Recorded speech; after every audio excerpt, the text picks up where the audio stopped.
Sejarah perjalanan Ki Ageng Pandhanaran dan makna makam Tembayat.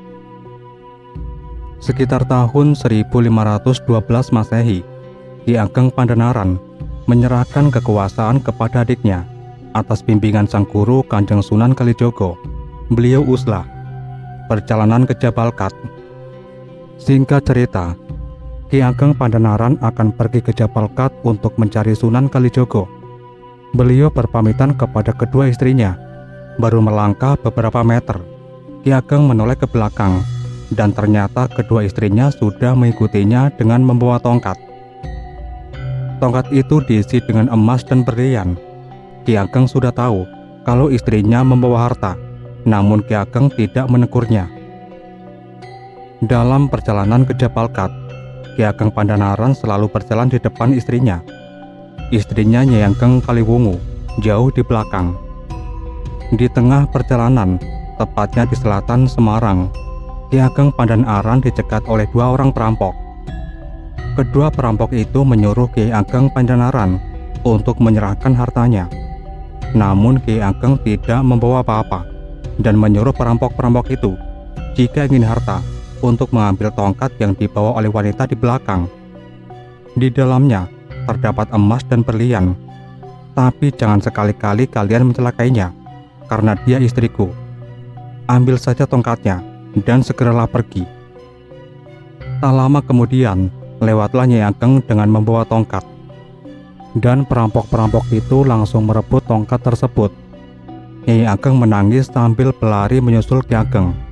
Sedangkan istri yang satunya kembali pulang. Karena sifat perampok itu serakah, mereka merasa belum puas dengan hasil rampasannya. Perampok itu meminta bekal yang dibawa Ki Ageng, bahkan mengancam kalau tidak diberi akan membunuhnya. Kemudian Ki Ageng Pandhanaran berkata, "Wong salah kowe isih tega temen," yang dalam bahasa Indonesianya, "Orang sudah salah kau masih tega." Kata-kata salah tega itu kemudian sampai sekarang menjadi nama kota Salatiga. Kemudian Ki Ageng Pandhanaran berujar, "Keterlaluan kau ini, tindakanmu mengendus seperti domba saja." Dan seketika itu, kepala dari Sambang Dalan, nama seorang perampok, berubah menjadi kepala domba. Mengetahui kepalanya berubah menjadi domba, Sambang Dalan menangis dan menyesal atas perbuatannya, dan berjanji akan mengabdi kepada Ki Ageng.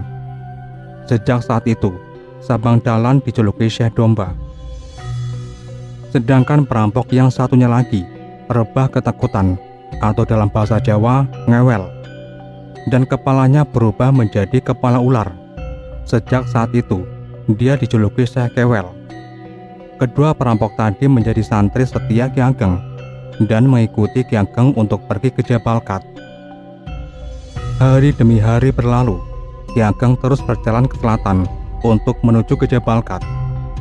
Mereka sudah jauh meninggalkan kota Semarang, namun Ki Ageng Pandhanaran tetap tegap berjalan, sedangkan Nyai Ageng sudah lelah dan diikuti oleh muridnya. Pada suatu hari, Ki Ageng Pandhanaran berjalan terus tanpa henti, tanpa menghiraukan istrinya. Nyai Ageng tertinggal jauh di belakang. Lalu Nyai Ageng berkata, "Ojo lali ingsun, aku ojo ditinggal terus," yang dalam bahasa Indonesia artinya, "Jangan lupa kamu, istrimu jangan ditinggal terus." Sampai saat ini, untuk mengingat hal itu, tempat tersebut diberi nama Boyolali. Perjalanan mereka telah sampai di sebuah desa yang tidak jauh dari tujuannya. Rombongan Ki Ageng Pandhanaran melihat seorang perempuan tua yang membawa beras. Kemudian Ki Ageng Pandhanaran berkata, "Tunggu sebentar Nyai, kami hanya ingin bertanya, di manakah Jabal Khat itu?" Perempuan itu menjawab, "Kurang lebih 10 km lagi ke timur." Kemudian Ki Ageng bertanya lagi, "Apakah yang Nyai bawa itu?" Karena takut dirampok, perempuan itu berbohong dan menjawab bahwa yang dibawanya adalah wedi atau pasir. Setelah rombongan Ki Ageng berlalu, perempuan tadi merasa beras yang digendongnya semakin berat. Ternyata setelah dilihat, beras yang dibawanya tadi berubah menjadi wedi atau pasir. Perempuan itu menyesal karena sudah berbohong. Dalam hatinya ia bertanya, siapakah rombongan tadi? Dan perempuan itu bertekad tidak akan berbohong lagi. Kemudian desa tempat membuang wedi atau pasir tadi sampai sekarang terkenal dengan nama Wedi, salah satu nama kecamatan di wilayah Kabupaten Klaten. Singkat cerita, pada suatu hari, Ki Ageng bermalam di salah satu rumah penduduk desa. Orang ini berjualan serabi, namanya Nyai Tasik, orangnya galak dan kikir. Di sini Ki Ageng ikut berjualan serabi dan mengaku bernama Slamet. Dengan kehadiran Slamet inilah, serabi Nyai Tasik laris sekali. Sampai-sampai banyak orang rela berjam-jam antri untuk membeli serabi buatan Nyai Tasik. Suatu hari Nyai Tasik menyuruh Slamet untuk mencari kayu bakar di hutan karena persediaan kayu bakar sudah habis. Namun anehnya, Slamet tidak mencari kayu bakar, tetapi serabi tetap matang. Ternyata tangan Slamet dimasukkan ke dalam tungku untuk memasak serabi. Alangkah terkejutnya Nyai Tasik mengetahui hal itu. Dengan kejadian itu, Nyai Tasik takut dan tahu bahwa Slamet bukanlah orang sembarangan. Dengan kejadian itu, Ki Ageng Pandanaran memberitahu Nyai Tasik siapa dirinya. Nyai Tasik pun bertobat dan mengikuti ajaran Ki Ageng. Dan setelah itu, Ki Ageng Pandanaran melanjutkan perjalanan ke Jabal Kat. Beliau melanjutkan perjalanan ke arah timur. Baru melangkah beberapa meter, sudah terlihat dari kejauhan Gunung Jabal Kat. Tibalah Ki Ageng Pandanaran di sebuah desa. Di desa ini Ki Ageng merasa haus sekali. Ki Ageng meminta ketimun pada seorang petani. Namun petani itu berkata bahwa ketimunnya belum berbuah. Tetapi Ki Ageng tahu bahwa ketimunnya sudah berbuah satu. Lalu Ki Ageng Pandanaran berkata, "Iki wis jiwo." Jiwo artinya si Jawa. Maka sampai sekarang desa ini terkenal dengan nama Desa Jiwo, terletak di sebelah barat Gunung Jabal Kat. Setelah Ki Ageng Pandanaran meninggalkan Desa Jiwo, baru beberapa meter berjalan, sudah sampai di kaki Gunung Jabal Kat. Kemudian dengan segera Ki Ageng menaiki gunung tersebut. Setelah sampai di puncak Gunung Jabal Kat, Ki Ageng Pandanaran terdiam lama menunggu Sunan Kalijogo. Kemudian Ki Ageng Pandanaran meminta petunjuk Allah. Dan sesaat kemudian terlihat sosok tubuh yang tak lain adalah Sunan Kalijogo, sang guru yang sangat dinantikan. Mulai saat itu, Ki Ageng Pandanaran tinggal di Jabal Kat dan merasa mendapat perintah untuk menyiarkan agama Islam. Lalu Ki Ageng mendirikan masjid di puncak Gunung Jabal Kat. Dan setiap hari Jumat Legi ada sarasehan. Dengan adanya pengajian ini, rakyat di sekitar mengenalnya dengan sebutan Kyai Ageng Pandanaran, yang berarti orang yang memberi pepandang atau penerangan. Dan tempat untuk berkumpul diberi nama Paseban. Sampai sekarang nama Paseban menjadi nama dukuh atau desa. Syekh Domba dan Syekh Kewel diberi tugas oleh Ki Ageng Pandanaran untuk mengisi padasan atau tempat wudhu. Walau tugas itu berat, namun tetap mereka jalani. Mereka harus naik turun gunung untuk membawa air tersebut. Mereka tetap tabah dan tawakal. Hingga pada suatu hari, Sunan Kalijogo melihat keduanya, kemudian menanyakan kepada Ki Ageng, "Kedua muridmu itu, apakah memang domba dan ular?" Sunan Pandanaran menjawab, "Sebenarnya juga manusia." Dan seketika itu, kepala Syekh Domba dan Syekh Kewel berubah lagi menjadi kepala manusia. Syekh Domba dan Syekh Kewel semakin mantap berguru kepada Sunan Pandanaran hingga meninggalnya mereka. Syekh Domba meninggal lebih dulu. Kyai Ageng Pandanaran memberi pusaka, dan Syekh Domba meninggal karena menabrak pusaka itu. Konon Syekh Domba adalah Patih Mojopahit, karena Patih Mojopahit hanya bisa mati dengan pusaka itu.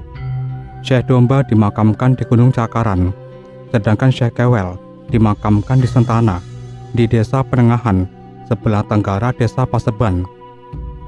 Dalam perjalanan uslahnya dari urusan duniawi, beliau mengajarkan ilmu-ilmu agama dengan metode patembayatan yang mempunyai makna kurang lebih musyawarah.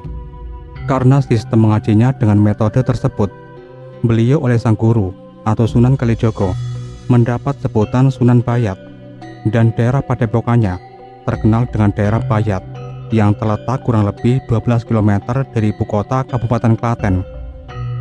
Ki Ageng Sunan Pandanaran wafat pada tahun 1537 dengan meninggalkan murid-murid yang sangat terkenal, antara lain Syekh Dombo, Ki Ageng Gripik, Nyai Ageng Tasik, Kiai Sapuk Canur, Kiai Sekar Limo, Ki Ageng Semilir, Ki Ageng Majasto, Kiai Kalidato, Ki Ageng Konang, serta masih banyak yang lainnya.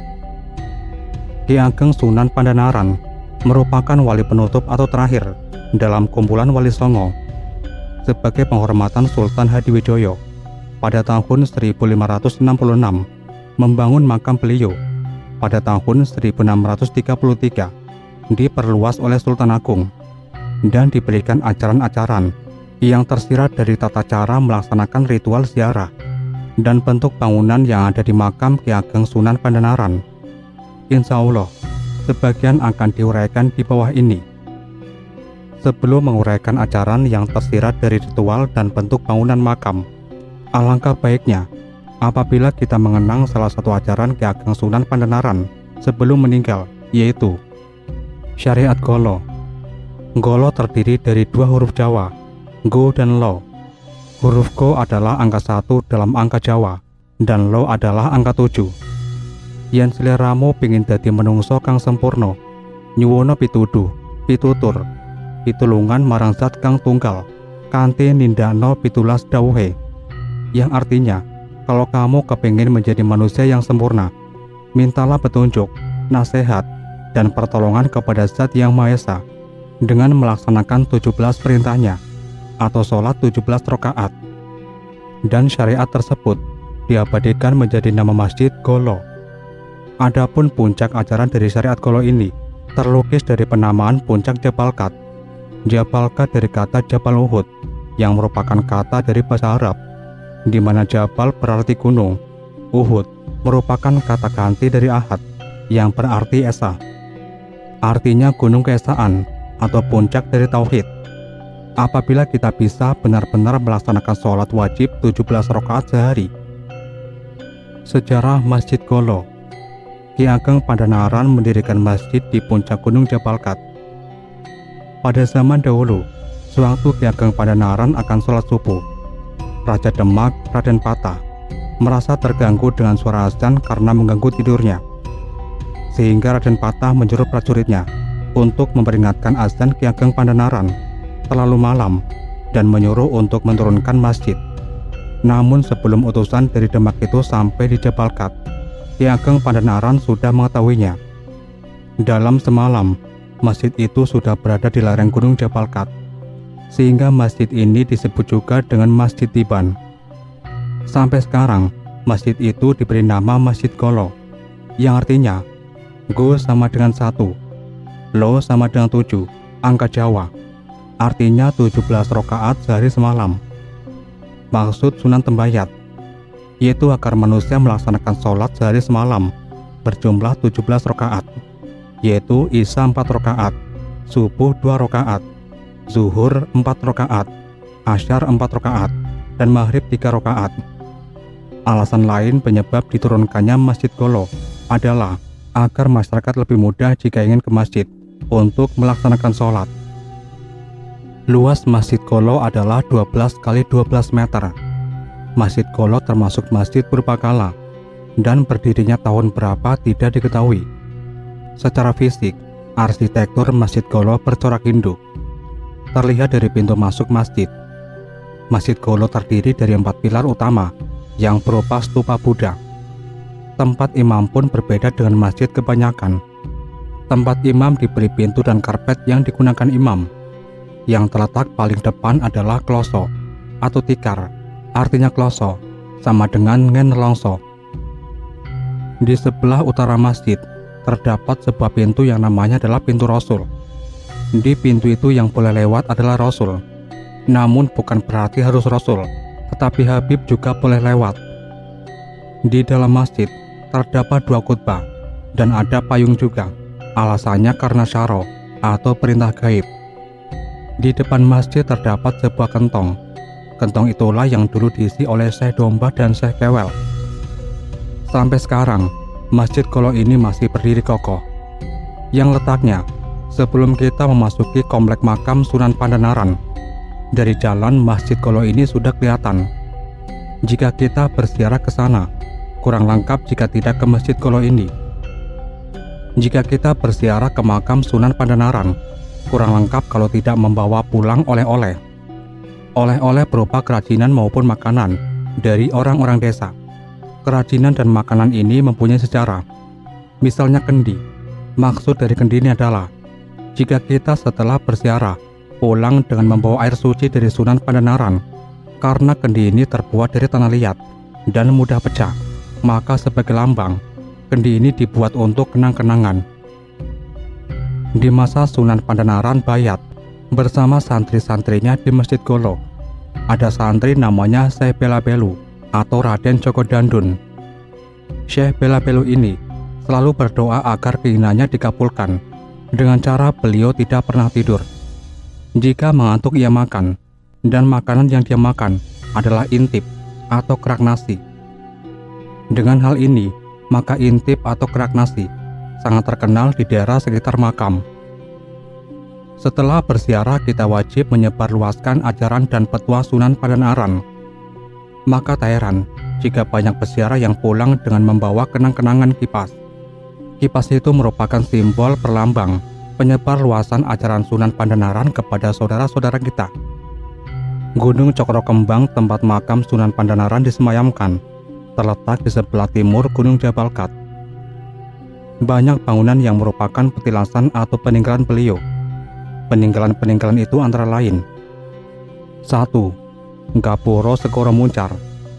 Gapuro Segoro Muncar merupakan gapura pertama yang menjadi pintu masuk halaman atau komplek makam Sunan Pandanaran. Yang kedua, Gapura Duha. Gapura Duha ini adalah gapura yang dilewati ketika para peziarah menaiki tangga menuju makam Sunan Pandanaran. Kurang lebih 250 anak tangga yang harus kita naiki untuk sampai di gerbang masuk bangsal peristirahatan. Yang ketiga, Gapura Pangrantungan. Di dalam komplek makam ini terdapat halaman yang memiliki dua bangsal, yaitu bangsal Ngelebat sebagai tempat peristirahatan dan untuk menerima tamu wanita. Yang satunya bangsal Jawi, yaitu sebagai tempat peristirahatan dan untuk menerima tamu pria. Dan di antara tempat itu terdapat tempat-tempat untuk menerima tamu yang berziarah di makam Sunan Pandanaran. Jika kita memasuki komplek makam, maka kita akan melihat sebuah masjid. Gapura Pangrantungan terdapat di sebelah masjid ini. Setelah melewati Gapura Pangrantungan, maka kita akan memasuki gerbang komplek makam para sahabat Sunan Pandanaran. Yang keempat, Gapura Penemut. Gapura ini tertera tulisan atau prasasti yang berbunyi Wiyasa Hanata Wisking Ratu. Sangkala itu menunjukkan tahun pembuatan. Artinya Wiyasa sama dengan 5, Hanaka sama dengan 5, Wisik sama dengan 5, Ratu sama dengan 1. Ini berarti Gapura ini didirikan tahun 1555 Saka. 5. Gapura Pamuncar. 6. Gapura Balekencur. 7. Gapura Prabayaksa. Gapura ini merupakan gapura terakhir sebelum ke makam Sunan Pandanaran. Di dalam komplek ini terdapat gentong. Gentong ini bernama gentong Sinaga, yang dulu gentong inilah yang diisi oleh murid Sunan Pandanaran. Air gentong Sinaga ini dulu digunakan oleh Sunan Pandanaran dan para sahabatnya untuk berwudu. Yang kedelapan, Regol Sinaga. Setelah melewati Regol Sinaga inilah kita sudah berada di makam Sunan Pandanaran. Makam beliau terletak di antara makam istri dan kerabatnya.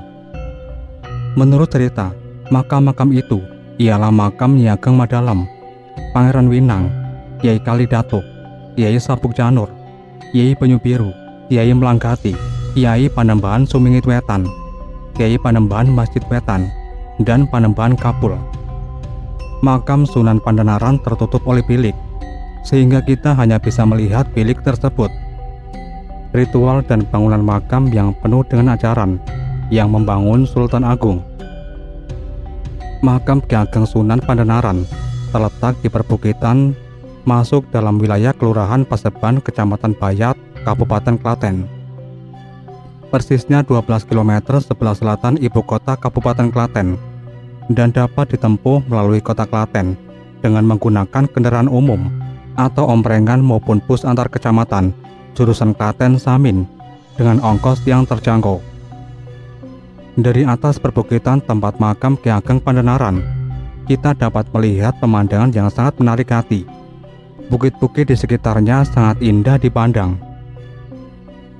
Memasuki areal pemakaman, kita akan melihat bangunan yang sangat artistik, modifikasi dari bangunan candi, lengkap dengan gapura yang penuh dengan ukiran. Apa yang akan kita lihat ketika ziarah ke makam Sunan Pandanaran? Sebetulnya, penuh dengan pendidikan ketauhidan yang sangat dalam. Namun karena kita masyarakat awam menganggap bahwa ritual dan bangunan yang ada di makam tersebut penuh dengan tradisi Hindu, kejawen, atau kesepuhan. Tata cara yang penulis ketahui dan banyak diyakini kebenarannya oleh peziarah, antara lain, supaya terkabulnya permintaan, peziarah diharapkan membawa bunga, menghitung jumlah tangga, naik turun harus sama. Ziarah ke makam Kijing Wilangan. Ketika pulang dianjurkan untuk membawa bunga kantil, intip atau kerak nasi, dan pisang kepok. Dari bentuk bangunan, tangga yang dibikin berkelok-kelok, gapura dengan jumlah 11, balai paseban, kentong sinaga, gedong inten atau puncak makam di mana Sunan Pandanaran dimakamkan, dan masih banyak lagi ritual ataupun bangunan yang lepas dari pengamatan penulis. Ritual ziarah makam Sunan Bayat. Filsafat membawa bunga. Tujuan dari ziarah kubur pada hakikatnya adalah salah satu sarana belajar untuk mengingat-ingat bahwa kita pun akan dikubur atau meninggal. Setelah meninggal, apa yang harus kita bawa? Marilah kita lihat lagi surat Al-Kahfi ayat 45-46 yang terjemahannya kurang lebih seperti ini. Dan berilah perumpamaan kepada mereka atau manusia. Kehidupan di dunia adalah seperti air hujan yang kami turunkan dari langit. Maka tumbuh-tumbuhan menjadi subur karenanya di muka bumi. Kemudian tumbuh-tumbuhan itu menjadi kering yang diterbangkan oleh angin. Dan adalah Allah yang Maha Kuasa atas segala sesuatu. Harta dan anak-anak adalah perhiasan kehidupan dunia. Tetapi amalan-amalan yang kekal lagi soleh adalah lebih baik pahalanya di sisi Tuhanmu, serta lebih baik untuk menjadi harapan. Dari ayat di atas sangatlah jelas apa yang mesti kita bawa ketika menghadap kepada Zat yang telah menciptakan dan yang akan menanyakan pertanggungjawaban kita tatkala hidup di dunia ini. Bahkan harta dan anak-anak pun wajib kita pertanggungjawaban kepada Allah Subhanahu wa Ta'ala besok pada hari pembalasan. Saat kita melakukan ziarah kubur, seolah-olah kita wajib membawa bunga. Di makam Ki Ageng Sunan Pandanaran pun, ketika akan naik ke makam, kita dianjurkan untuk membawa bunga mawar, kenanga, kantil, melati, layaknya orang yang akan melakukan sesajen. Tujuan dari membawakan bunga, menurut orang-orang yang mempercayai bahwa arwah setelah meninggal masih berhubungan dengan keluarga yang masih hidup. Oleh sebab itu, mereka pun membawakan berupa kiriman bunga. Kita pun masyarakat muslim yang menganut paham Ahlus Sunnah juga mempunyai kepercayaan bahwa orang yang telah meninggal masih bisa menerima kiriman doa, amal perbuatan baik berupa sedekah, haji dan amal-amal lainnya. Sedangkan bunga dari kiriman itu bisa kita maknai akan berbunyi, mawarna-warna kaindahaning tindak tanduk mayit, kenengno lan kantilno ing ati, lan tindakno sebisa-bisamu supaya ora malati. Yang artinya, berbagai macam kebaikan jasa almarhum masukkan dalam hatimu agar menghujam sampai dalam. Kenang dan catat dalam hatimu dan laksanakan sekuat-kuatmu agar kamu tidak mendapat bilahi atau tuah. Di sini kita bisa memetik pelajaran bahwa bekal kita untuk menghadap kematian adalah bunga kehidupan, amal perbuatan kita semasa hidup.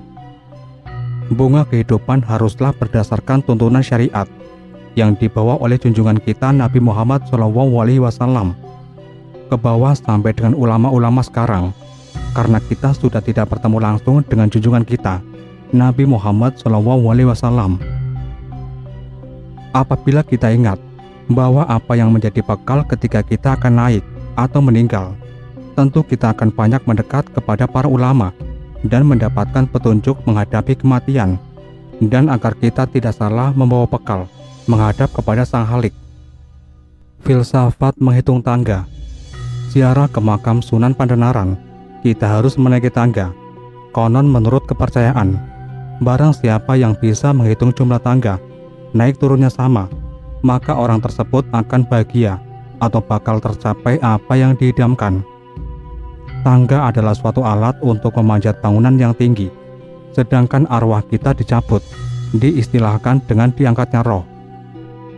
Orang yang akan meninggal tentu akan menghadapi hari perhitungan.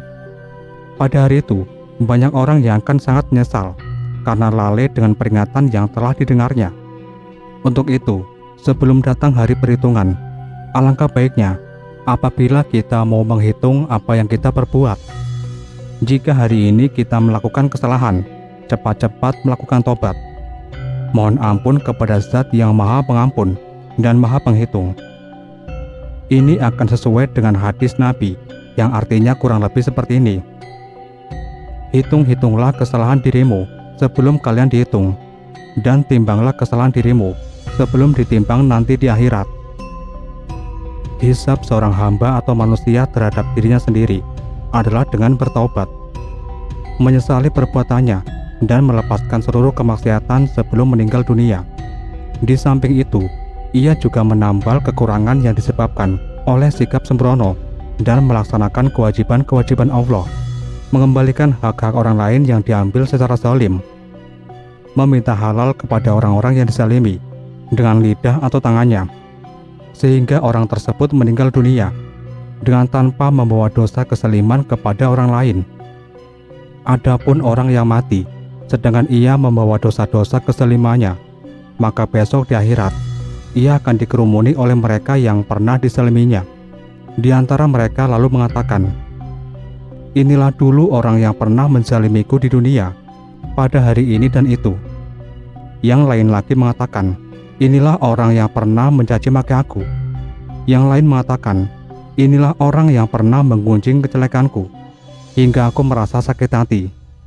Yang lain juga mengatakan, "Inilah dia, orang yang pernah menjadi tetanggaku, tapi dia suka menyakiti hatiku dan tidak pernah memenuhi hak bertetangga." Masih ada lagi yang mengatakan, "Inilah dulu orang yang aku membeli sesuatu darinya, akan tetapi ia menipuku." Kemudian Filsaki Jing Wilangan menghitung batu bata dan mengukur makam atau depani makam dalam bahasa Jawa. Di sebelah barat makam induk atau Gedong Inten terdapat beberapa makam, salah satunya makam penderek Ki Ageng Sunan Pandanaran yang bernama Ki Sebata. Makam ini menjadi satu komplek dengan makam Ki Ageng Dampo Awang. Kedua makam ini dipercaya oleh masyarakat umum bahwa masing-masing mempunyai kekeramatan sendiri-sendiri. Makam Ki Ageng Sebata dipercaya bahwa apabila kita bisa menghitung jumlah bata-bata yang menjadi kijingnya berulang-ulang dan jumlahnya selalu sama, maka maksud kita bakal tercapai. Perlu kita cermati dan perhatikan benar-benar bahwa kata sepata sepadan, istilah sekarang plesetan, dengan kata sepata dalam bahasa Indonesia berarti sumpah. Sebagai umat Islam, kita tentu ingat dalam Al-Quran surat Ar-Ra'd 16 yang artinya, "Katakanlah, siapakah Tuhan langit dan bumi?" Jawabnya Allah.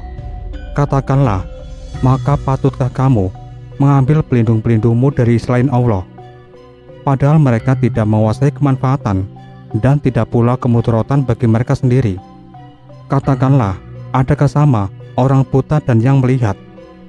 Atau samakah gelap gulita dan terang benderang? Apakah mereka menjadikan sekutu bagi Allah yang dapat menciptakan seperti ciptanya itu serupa menurut pandangan mereka? Katakanlah, Allah adalah pencipta segala sesuatu, dan dialah Tuhan yang Maha Esa, lagi Maha Perkasa." Setelah kita lahir dan memasuki usia balik, kita wajib mengucapkan lagi sumpah itu dan menjadi salah satu rukun dari rukun Islam yang pertama. Sumpah kita kepada Zat Yang Maha Esa yang disebut dengan syahadat.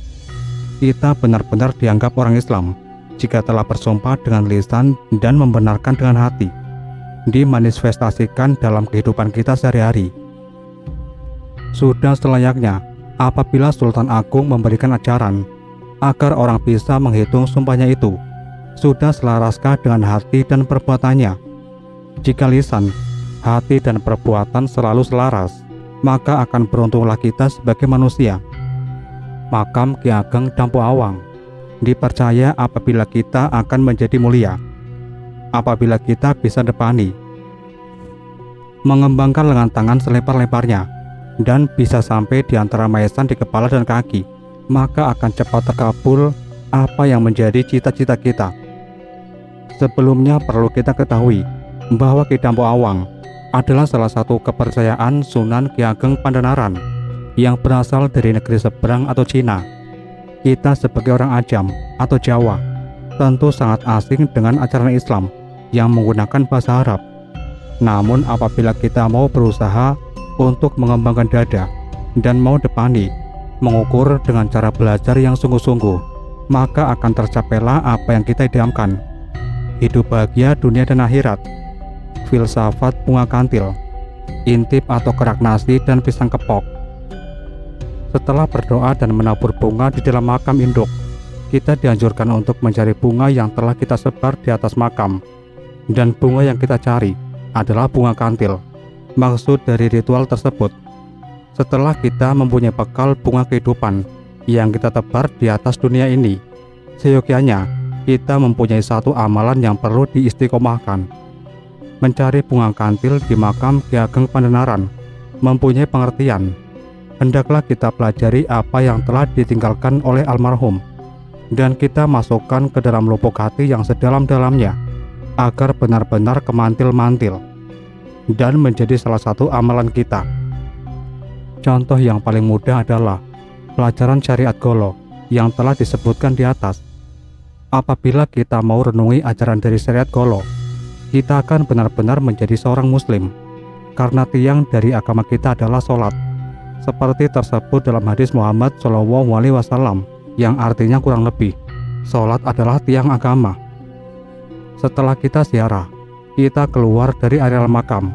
Tersedia buah tangan yang menjadi ciri khas makam Ki Ageng Sunan Pandanaran, berupa intip atau kerak nasi dengan rasa asin maupun manis, serta pisang kepok atau gedang kepok.